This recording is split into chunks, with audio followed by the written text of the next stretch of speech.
Bonjour à toutes et à tous, bienvenue dans la Taverne du Gamer, nous sommes ravis de vous recevoir. Je suis Sid, comme toujours accompagné de l'incroyable Kira. Comment vas-tu ? Débrief-nous ta semaine, on t'écoute. Bonjour à tous, écoute, bonne semaine, une semaine rythmée, on va dire, sous le rythme des zombies, je dirais, car j'ai regardé pas mal de cinéma de genre et j'ai joué à pas mal de jeux ressemblant à Dead Island, mon test du coup.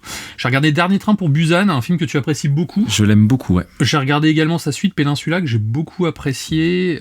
J'ai essayé Redfall quelques heures, hein, le dernier jeu de Microsoft Studio. Et j'ai regardé une série dont je tairai le nom que j'ai adoré. Je pense en faire une chronique prochainement que j'ai fait en début de semaine. Ah, pas mal. Et on a joué à Back 4 Blood aussi, que c'était des zombies hier soir. Et on a joué à Back 4 Blood hier soir. Du coup, on reste encore dans la thématique des zombies, hein, ça c'est clair. T'as vu ? Moi, cette semaine, je suis allé au cinéma. Je suis allé voir Hokusai, donc un film dont je fais la chronique aujourd'hui. Donc petit disclaimer pour commencer, j'avais promis de faire un jeu de société cette semaine, mais comme le film est encore au cinéma, je me suis dit que c'était plus pertinent d'en parler maintenant. Donc dans 2 semaines, je ferai le jeu de société. Et sinon, en termes de jeux vidéo, j'ai beaucoup joué à Cadence of Hyrule, qui est un jeu de rythme Zelda, complètement dans l'univers de Zelda. Et j'ai terminé mon test de la semaine prochaine. Et je dirai le nom du jeu plutôt à la fin pour voilà, faire un petit peu de teasing. Pour se faire mousser un petit peu, comme on dit. Exactement. Et à quelle sauce nous serons mangés aujourd'hui, mon cher Kira, dis-nous. Alors aujourd'hui, on a pas mal de petites choses intéressantes. On va parler de Final Fantasy, on va parler de jeux Marvel, du Xbox Game Showcase et de rumeurs chez Sony. Ensuite, il y aura mon test de Dead Island 2. Et pour terminer, on va parler de Hokusai en sujet. C'est parti, générique.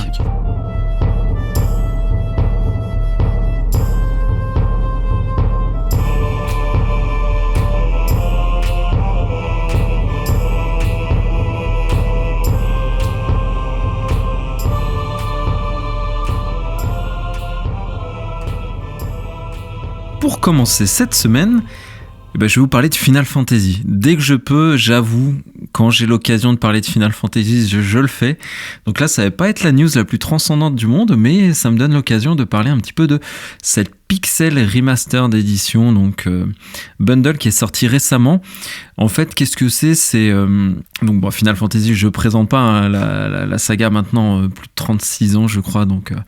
on connaît. Les Pixel Edition, c'est tous les premiers Final Fantasy, donc les épisodes en 2D, du 1er au 6, qui sont ressortis les uns après les autres en version un petit peu remasterisée. Et récemment, comme je disais, il y a un bundle qui inclut les 6 qui est sorti. Donc d'abord sur PC, maintenant c'est dispo sur Switch, sur PS4 et PS4, PS5 et sur mobile. Donc pour résumer un petit peu ce que c'était, donc dans ces éditions, on a des sprites qui ont été retravaillés avec des décors refaits. Ce qui était pas mal, c'est que c'est avec l'artiste original, donc Kazoku Shibuya, qui avait fait à l'époque les sprites et les décors. Donc là, qui a continué à travailler sur cette version remasterisée. Un son réorchestré, un gameplay un petit peu amélioré, modernisé. Et ils avaient rajouté, tu sais, comme ça se fait souvent, Kira, le bestiaire, la galerie, un lecteur de musique qu'on retrouve dans le menu du jeu. Donc ils avaient rajouté pas mal de petites choses pour justifier le fait que quand même il fallait refaire passer un petit peu tout le monde à la caisse. Et Square Enix sont plutôt contents. Kira, ils ont vendu 2 millions de copies, donc dispatchées sur les différents épisodes. Donc du 1 au 6, si on les additionne, le bundle inclus, ça fait 2 millions de copies. Donc voilà, beau petit c'est succès, pas mal pour des jeux qui ont déjà maintenant plus de 30 ans. Voilà, ils savent faire tourner la machine, Square Enix. Après, l'intérêt que je vois de ces compiles, on en a déjà parlé un petit peu ensemble, Kira, c'est que ça permet de générer du revenu à moindre coût, donc financer des autres gros projets à côté qu'aurait Square Enix, et on sait qu'ils sont assez prolifiques. Tu avais donné cet argument aussi des remakes, remasters, comme ça permet aussi la conservation un petit peu du patrimoine et qu'on puisse jouer à des vieux jeux sur des nouvelles plateformes. Et moi, la question que je me pose, est-ce que cette Pixel édition fera mieux que Frostpoken quand même? C'est une grande question quand même pour Square Enix. Hein. Qu'est-ce que t'en penses? Je pense que tout peut faire mieux que Frostpoken en fait. La balle perdue pour Frostpoken. On peut pas dire que le jeu ait un succès vraiment. En tout cas, sympa ce genre de petite initiative. Là, ils ont retravaillé les sprites, ils ont fait pas mal de choses et le public est au rendez-vous. Par contre, j'ai un petit coup de gueule envers Square Enix. Je le dis, les versions physiques du jeu, que ce soit l'édition simple ou l'édition collector, sont très très peu d'exemplaires. Donc qu'est-ce qui s'est passé? Je pense que tu le donnes dans le mille. Hein. Des scalpers, très difficile de trouver une version. Maintenant, elles sont toutes sur Vinted à 400, 80 € pour la version simple, même plus parfois, et 400, 500 pour la version collector, qui était magnifique avec des vinyles que je voulais prendre. Donc ça, Square Enix, franchement, c'est insupportable de faire du physique en si petite quantité, alors qu'il y a les clients en face. Ça rend... Après, ça fait du vrai collector, après. C'est du vrai collector, oui, c'est sûr, quand tu commences à le payer à 500 € sur Vinted, c'est vrai que c'est collector.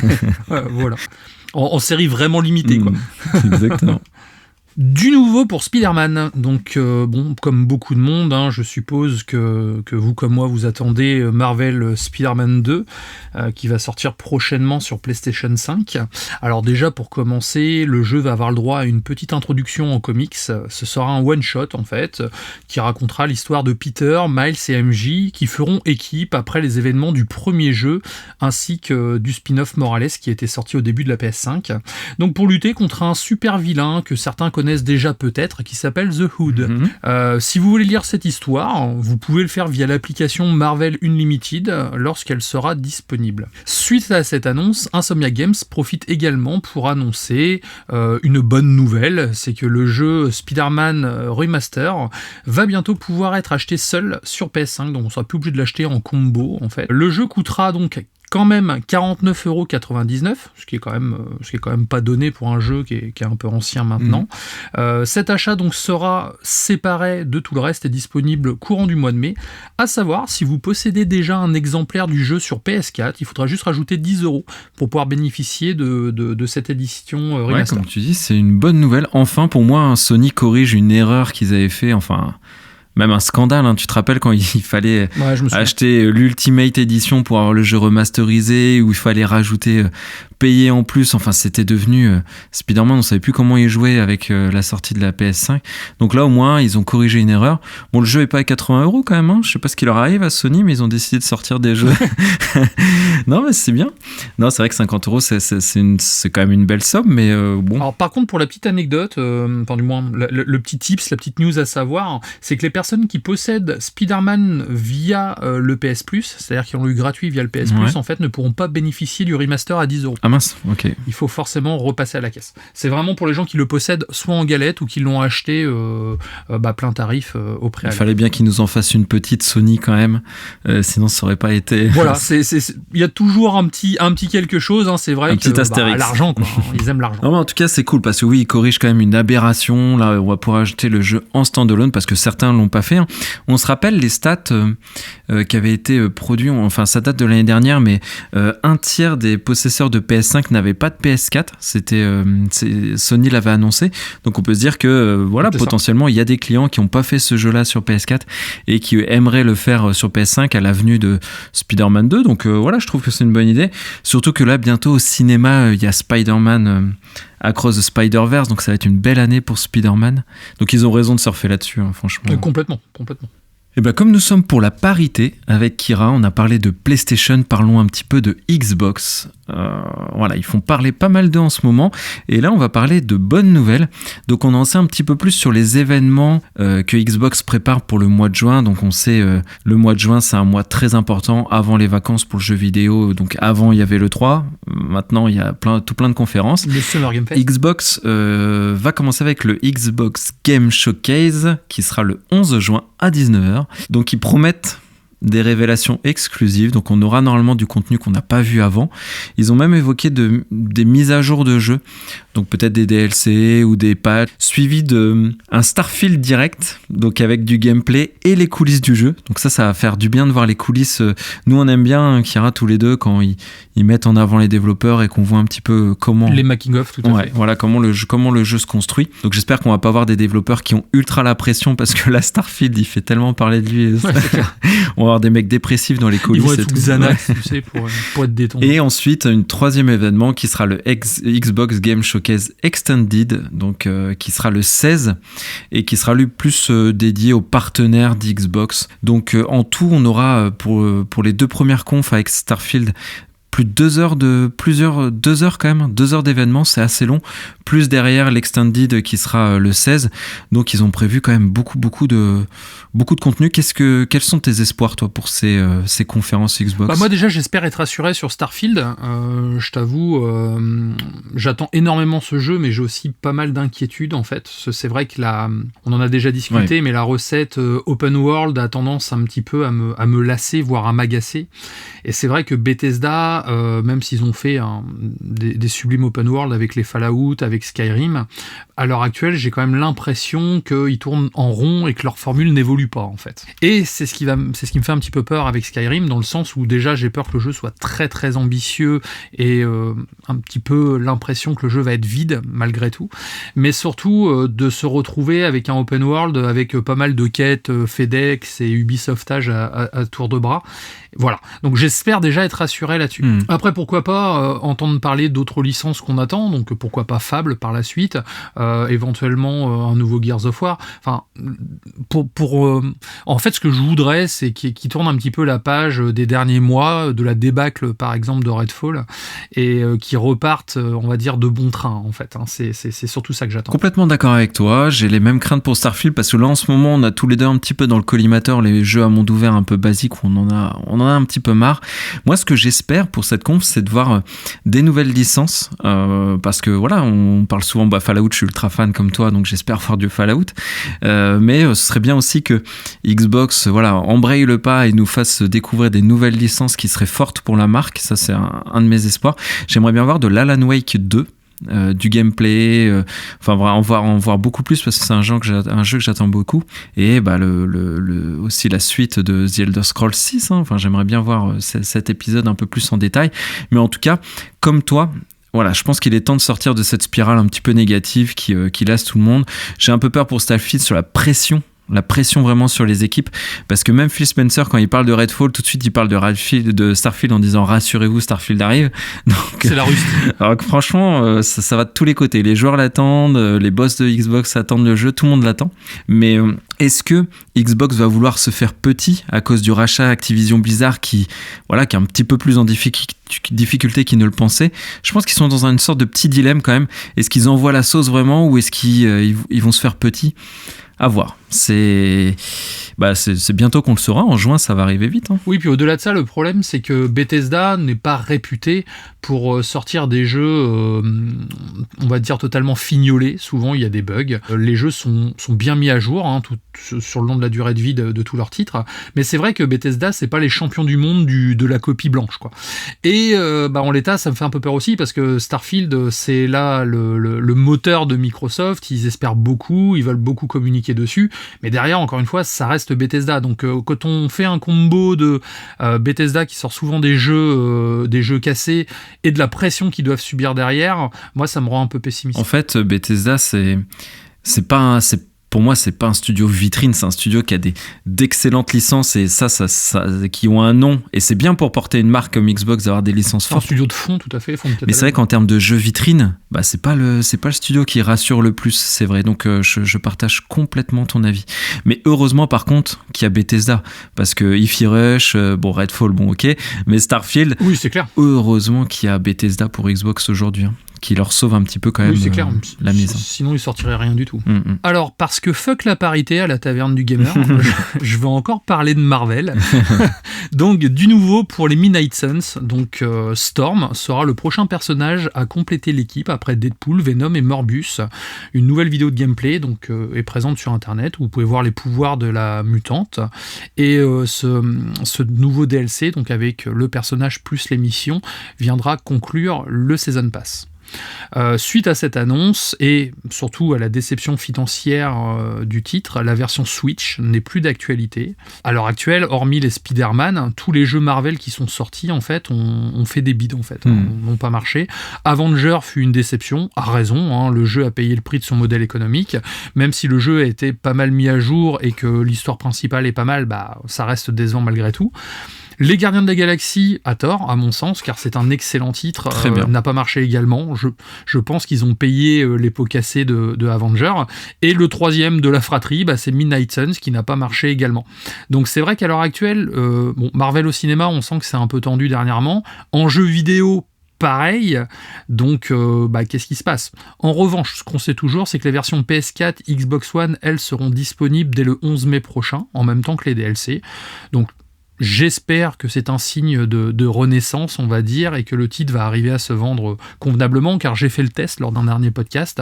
C'était pas le jeu de l'année, c'est un jeu plein de qualités. Il y avait quelques défauts, mais c'était un bon jeu. Ouais, je suis de ton avis. Donc, pour se faire un petit peu d'auto-promo, l'épisode 12, vous avez Midnight Sun, en effet, ta chronique, et franchement, j'ai été séduit par ton test, et je trouvais ça intéressant comme approche.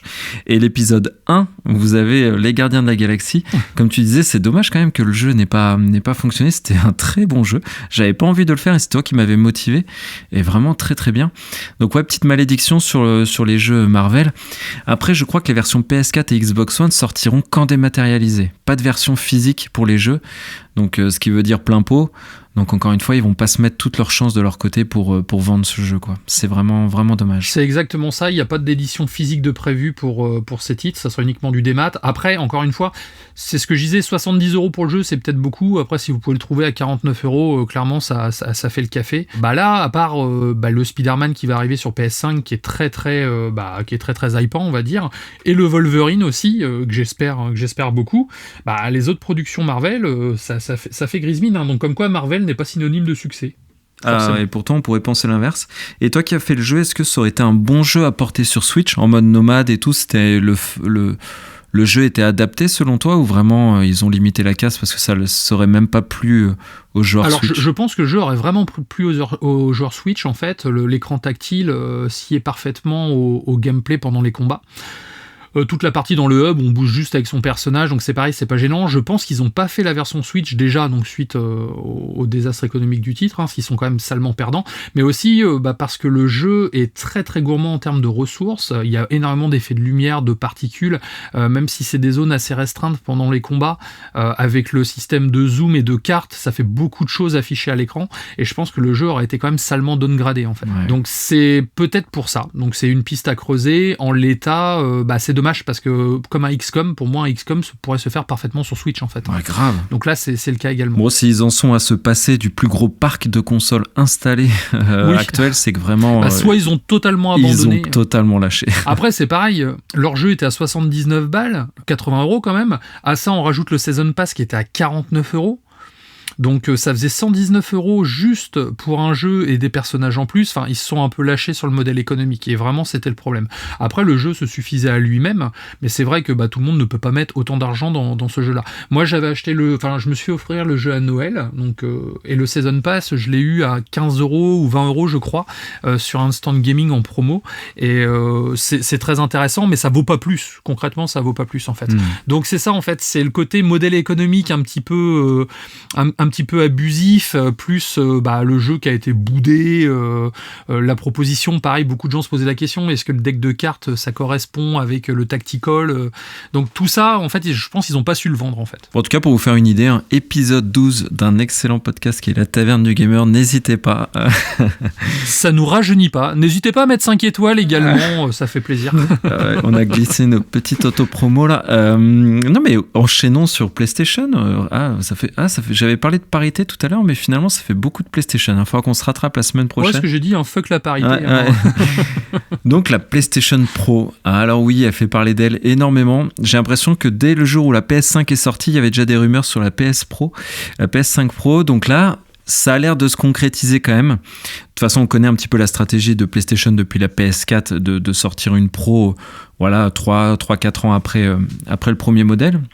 Donc là, selon toujours les insiders les plus connus, un dev kit donc qui permet aux développeurs de s'approprier la machine et de développer des jeux est terminé. Il est prêt, le dev kit, et il sera bientôt envoyé d'abord aux studios internes, donc les studios de PlayStation, donc Naughty Dog, Santa Monica et autres excellents studios.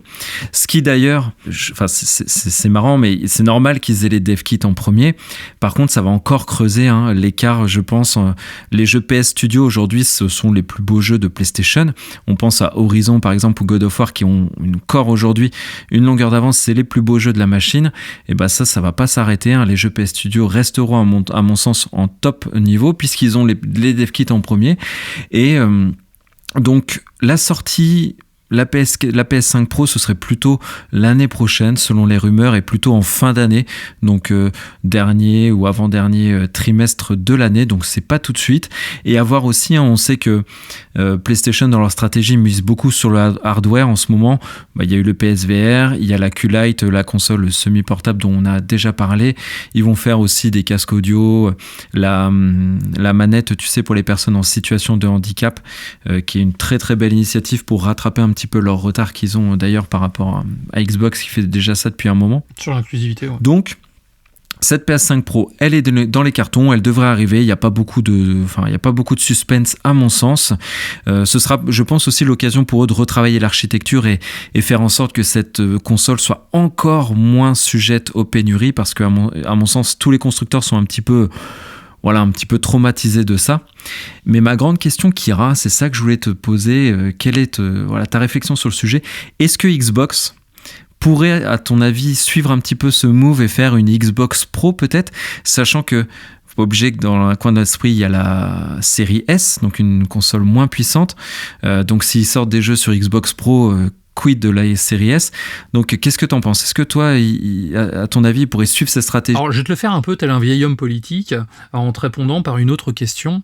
C'est est-ce que dans un an, ce sera intéressant de sortir une version pro d'une console alors que les jeux continuent de sortir sur 2 générations? À l'heure actuelle, on sait que nos consoles sont pas utilisées au maximum de leur capacité, pour la simple et unique raison, c'est que les jeux étant développés en cross-platform, comme un God of War, aussi beau soit-il en fait, on va se retrouver avec un jeu qui a le cul entre 2 chaises et qui va pas exploiter le potentiel de la console. Et le problème, c'est qu'en l'état, ils ont toujours pas prévu en fait de sortir des jeux uniquement sur la full génération de consoles, à part 1 ou 2 jeux de façon sporadique.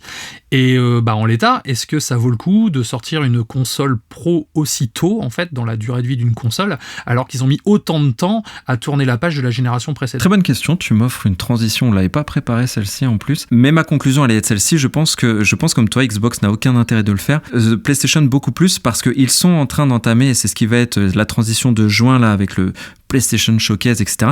C'est pour justement entamer cette deuxième partie de vie de la PS5 qui sera sur la next-gen. Il y aura pas de cross-gen à mon sens, il y en aura très peu.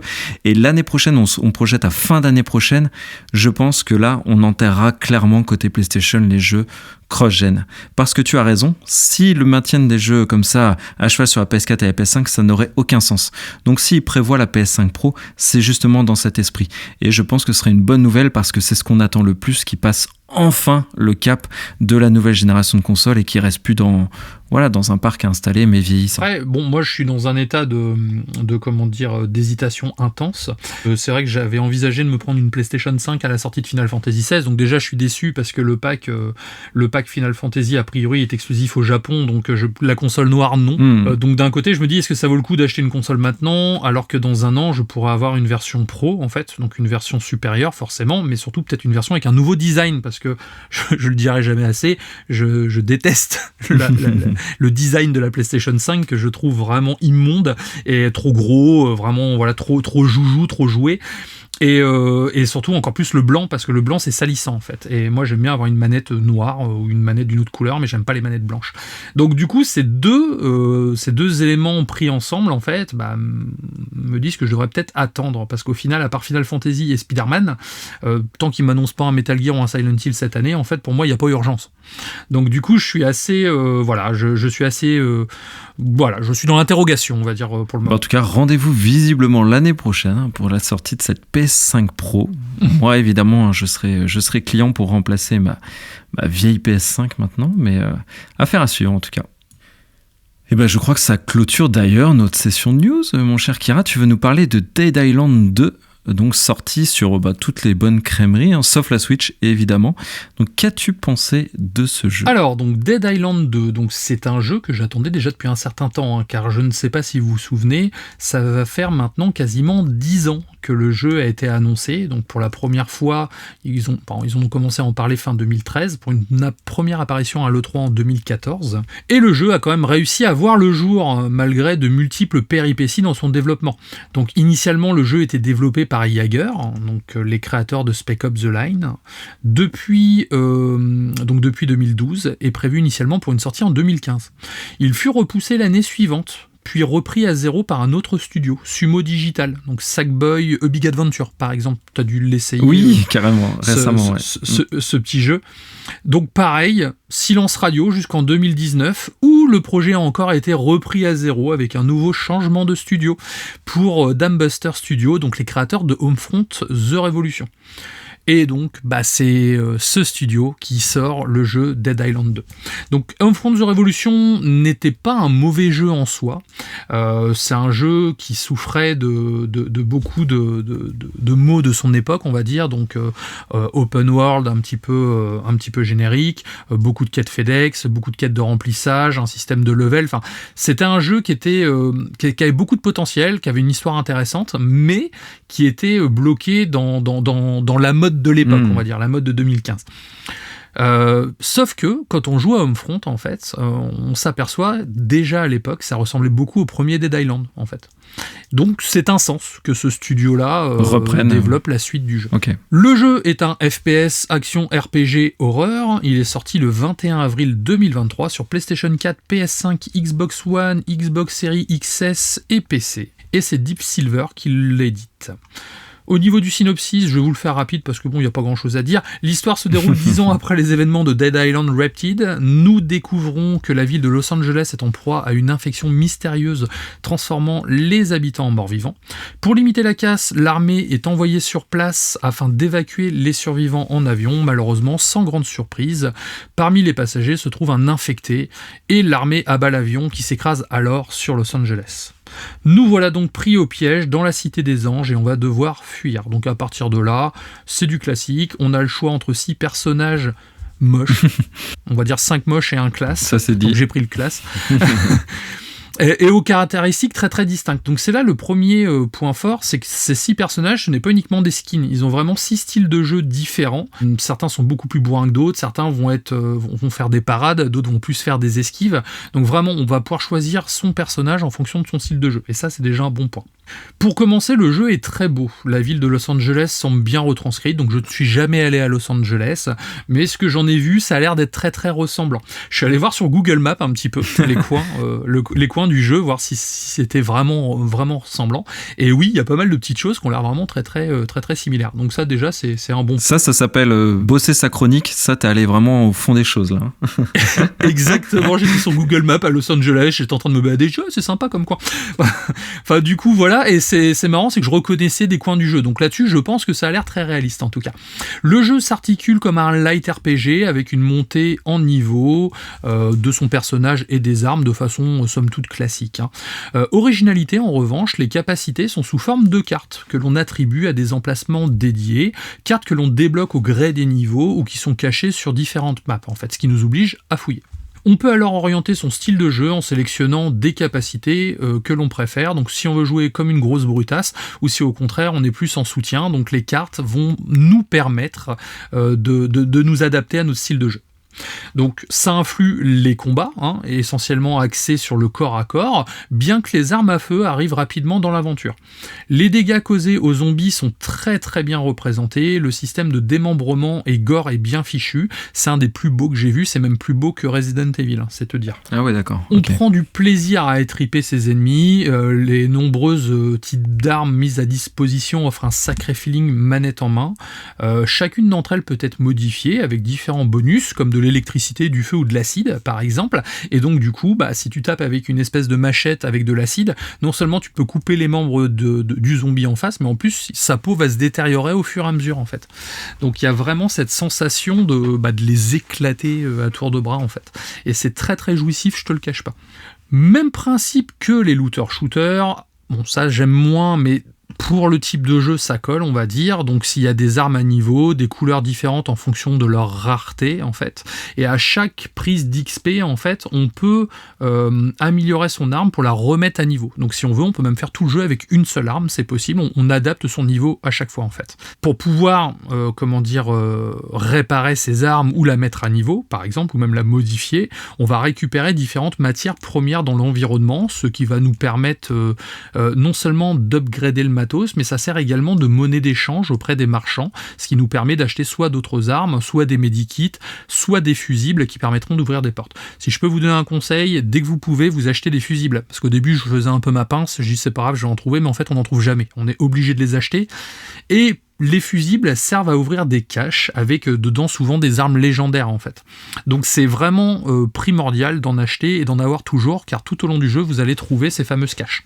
Niveau scénario, c'est de la bonne grosse série Z, hein. Chaque situation est propice à des one-liners, ça se la raconte dans tous les sens. Je dois dire que c'est tellement peu passionnant que je m'en rappelle pas, en fait. Hein. Je sais juste que je devais aller à un endroit pour récupérer un truc, mais au-delà de ça, tout ce qui s'est passé, j'ai pas vu. Mais après, c'est pas grave. On navigue entre des personnages très stéréotypés, donc assez haut en couleur. Les personnages secondaires sont très classe d'ailleurs par rapport à notre casting à nous. Mais derrière, ce qui compte vraiment, c'est le gameplay, c'est d'avancer dans les niveaux avec un pote. Moi, je l'ai fait intégralement en coop et c'était vraiment très très bien. Et ça nous a permis en fait d'avancer tout en se marrant en fait. C'est limite si on s'est pas fait notre propre scénar. Il y a quelques références au complotisme et aux influenceurs des réseaux sociaux qui font écho à la pandémie du Covid-19. Donc ça m'a bien fait marrer. Ça, t'as aimé ça, je m'en doutais. Bon, c'est ça. Mais bon, personnellement, je m'attends à rien de plus sur une histoire de zombies où tout a déjà été fait en fait et dit sur le sujet. On est loin du premier degré que je trouve ridicule de The Walking Dead, par exemple, la série, j'entends bien. À l'heure actuelle, faire de la BD, du jeu vidéo ou même un film de zombies sérieux en fait, je trouve que ça matche pas en fait. Le zombie ça a été tellement essoré, épuisé dans tous les sens qu'on se retrouve avec quelque chose de souvent too much. Donc le fait d'avoir soit un second degré, soit un scénario très limite et surtout très propice au fun et à l'action décomplexée, ça suffit en fait. Et là-dessus ça marche très très bien en fait. Le scénario c'est plus un prétexte qu'un moteur en fait.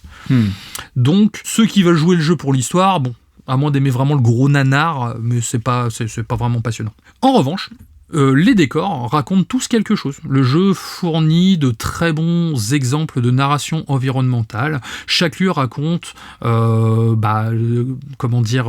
ce qui s'est passé, contrairement au monde ouvert de Redfall, par exemple, qui raconte rien.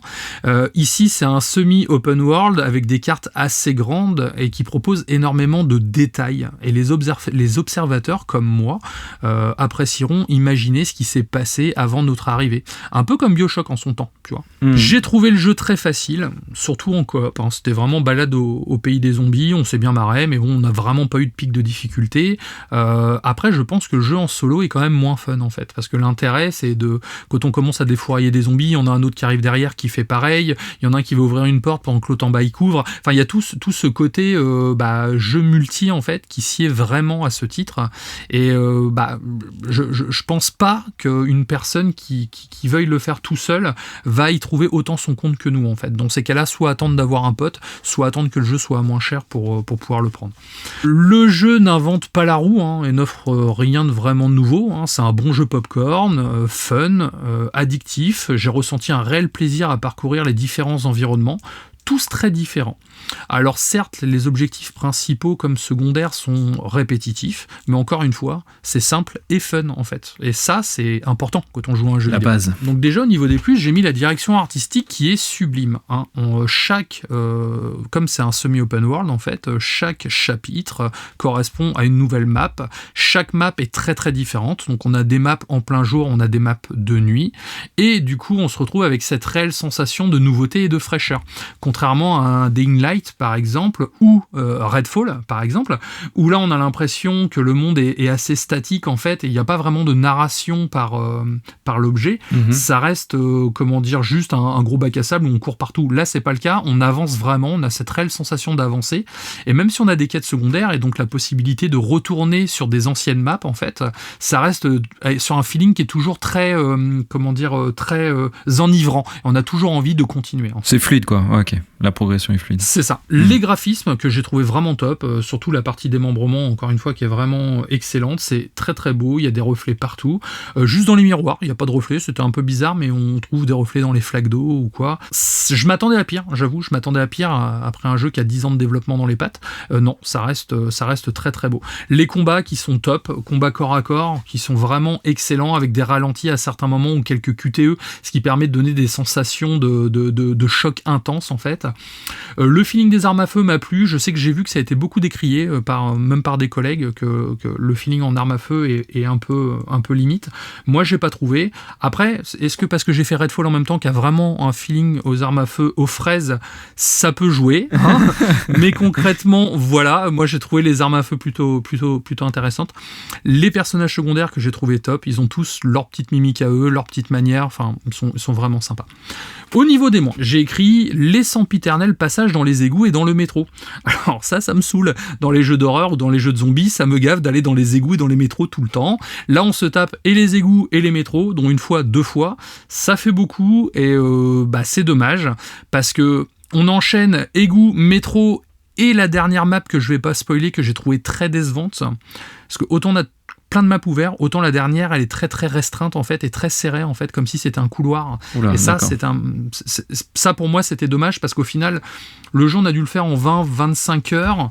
Disons que ça laisse sur un goût un petit peu amer. Au final tout le voyage était bien mais l'arrivée l'était moins en fait. Donc voilà. Des objectifs répétitifs, ça peut gêner, c'est toujours va ouvrir une porte à tel endroit, va mettre tel fusible à tel endroit, va activer telle alarme à tel endroit, va chercher tel truc à tel endroit, donc ça reste du classique, mais encore une fois, comme on est sur un schéma type action et plus linéaire, c'est moins gênant. La répartition des établis au début du jeu, donc oui, comme je le disais tout à l'heure, on peut crafter des armes et les améliorer, sauf que sur les 2-3 premiers chapitres, il n'y a quasiment pas d'établis en fait, ce qui nous oblige à changer d'armes très très régulièrement.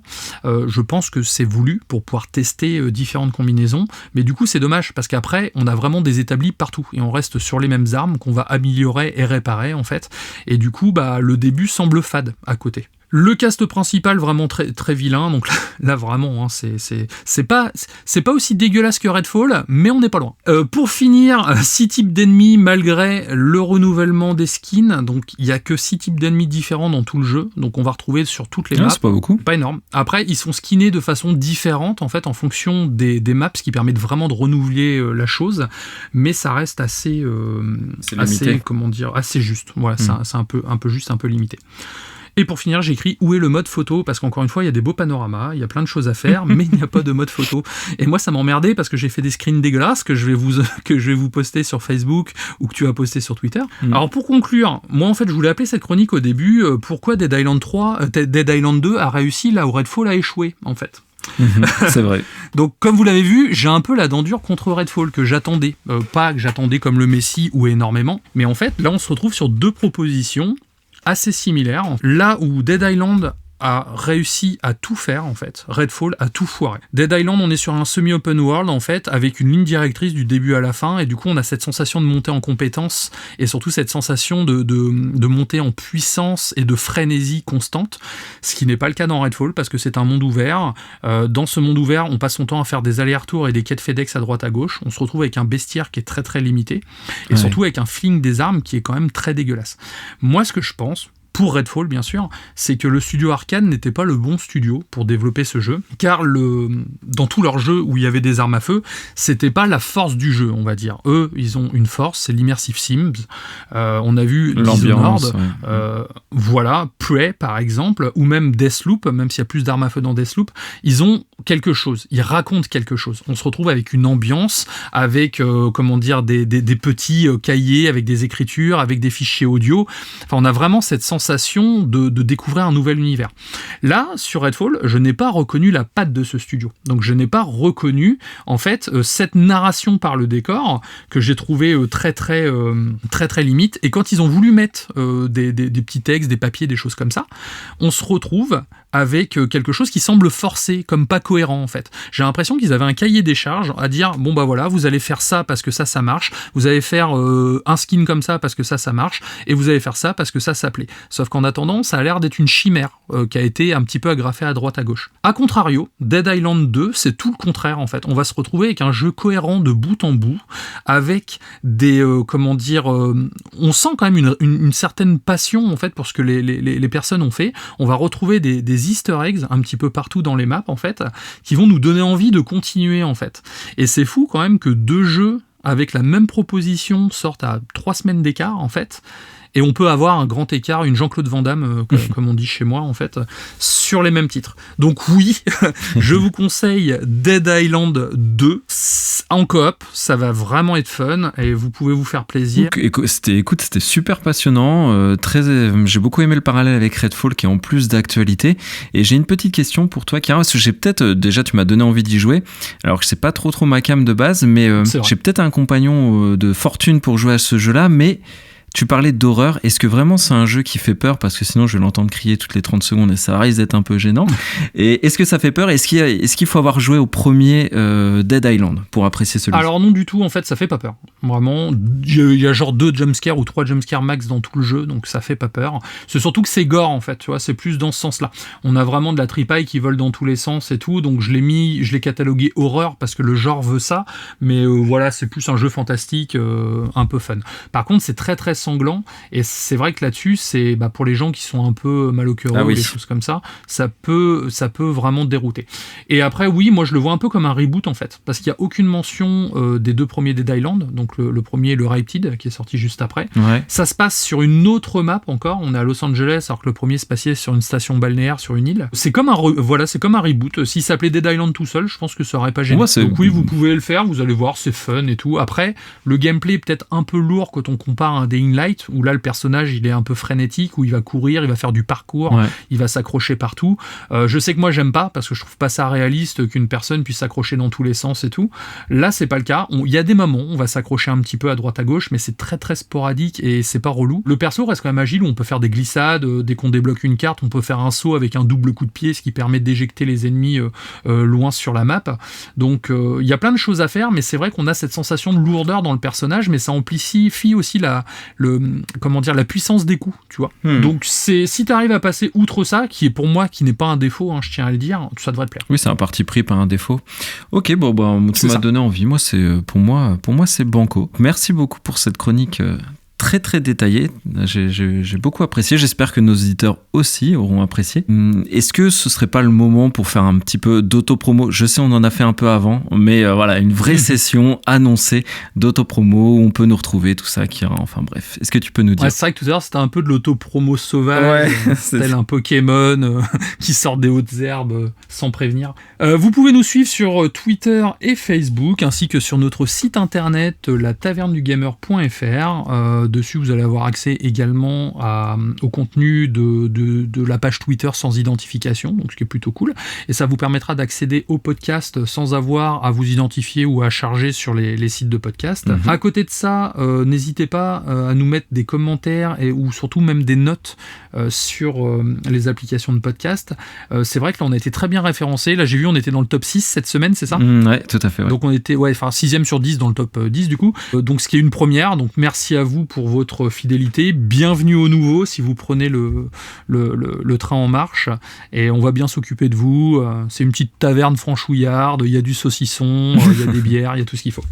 C'est vrai, t'as raison de dire bienvenue aux nouveaux, parce que c'est vrai qu'ils sont de plus en plus nombreux et voilà, certains découvrent peut-être pour la première fois notre podcast aujourd'hui avec cet épisode, et on a l'habitude avec Kira, après avoir parlé de jeux vidéo, de s'émanciper un petit peu de tout ça et parler pendant 5-10 minutes d'un autre d'un autre sujet, donc on appelle ça la session hors sujet. Donc là, ce sera Hokusai, le film qui est à l'affiche en ce moment au cinéma. Donc j'ai nommé cette chronique bien plus qu'un biopic parce que c'est un film qui parle d'une histoire vraie avec un personnage central qui est Hokusai. Du coup, c'est un peintre japonais hyper connu. C'est le Van Gogh japonais en fait, hein. Il a influencé d'ailleurs Van Gogh, Monet, enfin des très grands noms de la peinture.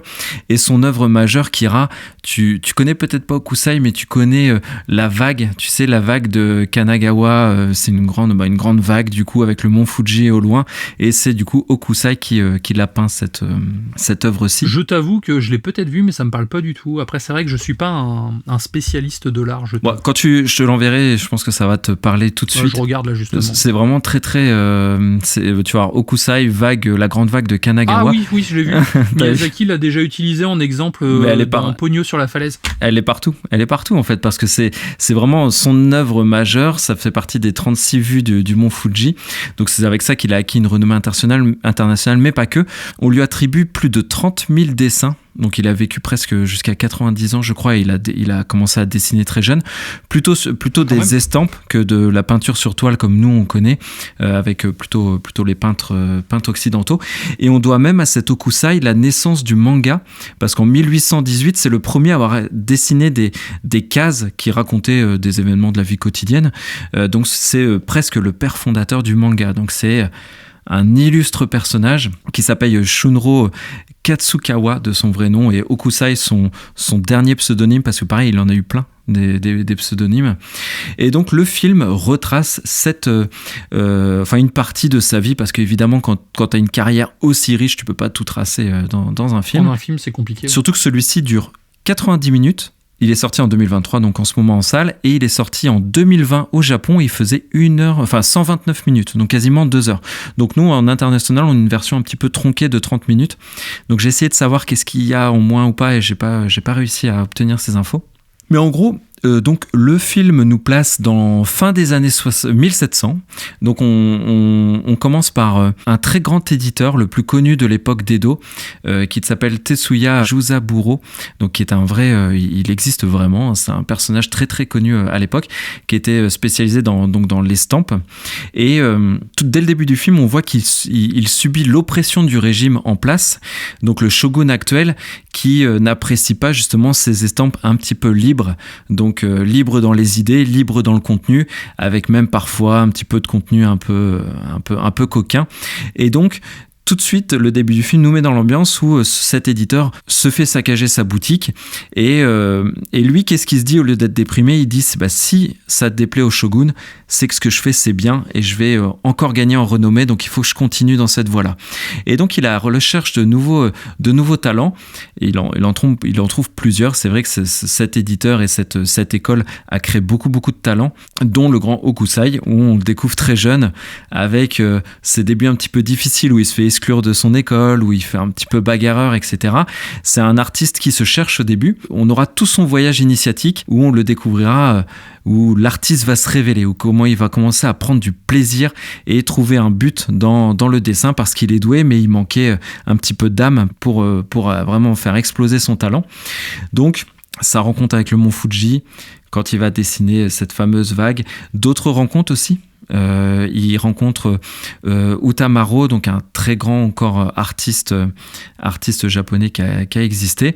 Et un peu plus tard dans le film, sans spoiler, on verra après plus loin, enfin il y a une ellipse et on le découvrira un petit peu plus loin dans sa vie, où il dessinera d'autres œuvres, et on verra l'avancée du coup et personnelle et professionnelle de ce personnage. D'accord. Techniquement, c'est absolument superbe. Toi, tu as un regard plus affûté que moi, Kira, sur le cinéma, mais je peux le dire que il dégage quelque chose, ce film. J'avais l'impression que c'était un film un peu sensoriel, où il y a beaucoup d'attention qui est accordée à la peinture, justement, à l'expérience un petit peu palpable, où il y a un moment, il y a du sang sur une peinture, où le Hokusai, il dessine avec ses mains, à un moment. Enfin, tu vois, tout ça, c'est très... j'ai trouvé que c'était un film qui avait une consistance, qui était palpable, très sensorielle. Et toute la réalisation m'a mis dans cette ambiance qui est magnifique avec les décors, les vêtements, les maisons, enfin vraiment tout y est. On a aussi le washi, donc c'est le papier très fin qui est en fibre de mûrier qui permet, à l'époque, il dessinait là-dessus.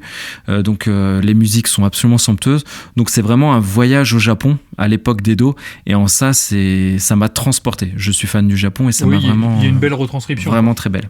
Mais pourquoi je dis que c'est pas seulement un biopic, justement, ça va plus loin, c'est que c'est un film aussi qui dépeint, si tu veux, une époque d'Edo qu'on a un petit peu moins, celle, comme je disais, de la répression, de la police des mœurs un petit peu, à la 1984 que je cite souvent de George Orwell, où le shogun va justement emprisonner des gens, va saccager des boutiques, comme je l'ai dit au début, parce que ce qui est dessiné, ce qui est produit ne correspond pas aux idéaux du gouvernement.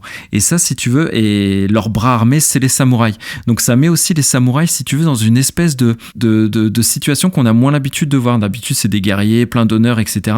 Et là, c'est une police de la pensée, une police des mœurs. Et j'ai trouvé très très intéressant cet aspect-là du film.